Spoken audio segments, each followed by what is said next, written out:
Our top story this afternoon, the United Nations Security Council has imposed tough new sanctions on North Korea.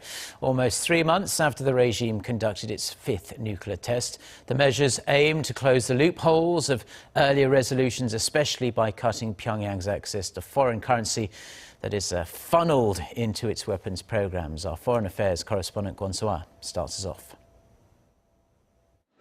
The UN Security Council's 15 members unanimously voted in favor for the adoption of Resolution 2321 to punish the North Korean regime for its violations against the international community, and eventually aiming to get the North on the path towards denuclearization.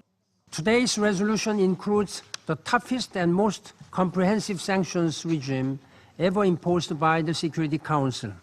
It sends an unequivocal message that the DPRK must cease further provocative actions. Resolution 2321 took the longest time to draft compared to the other UN sanctions imposed on North Korea for conducting nuclear tests since 2006.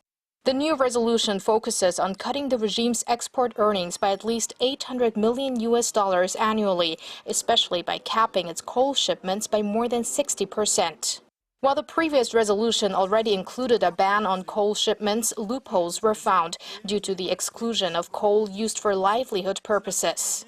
Diplomats and entities have been added on its blacklist, as well as further restrictions on the North's maritime and financial sectors, exports of helicopters, ships, and statues.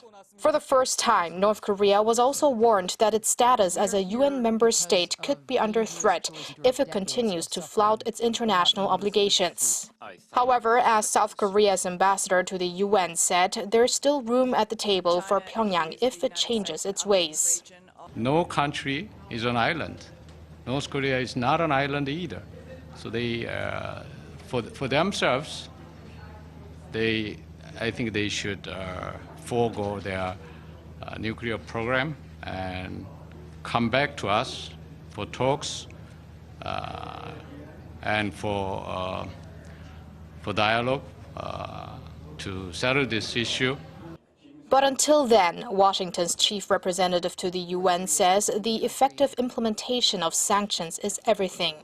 All member states are obliged to enforce the sanctions contained in this resolution scrupulously, and in the spirit of the resolution's intentions, to cut off even further the North Korean regime's ability to fund its senseless weapons programs.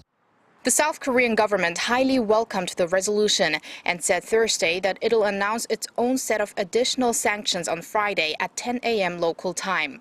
The US, Japan, and the EU will also reportedly announce their unilateral sanctions soon. Kwon Soa, Arirang News.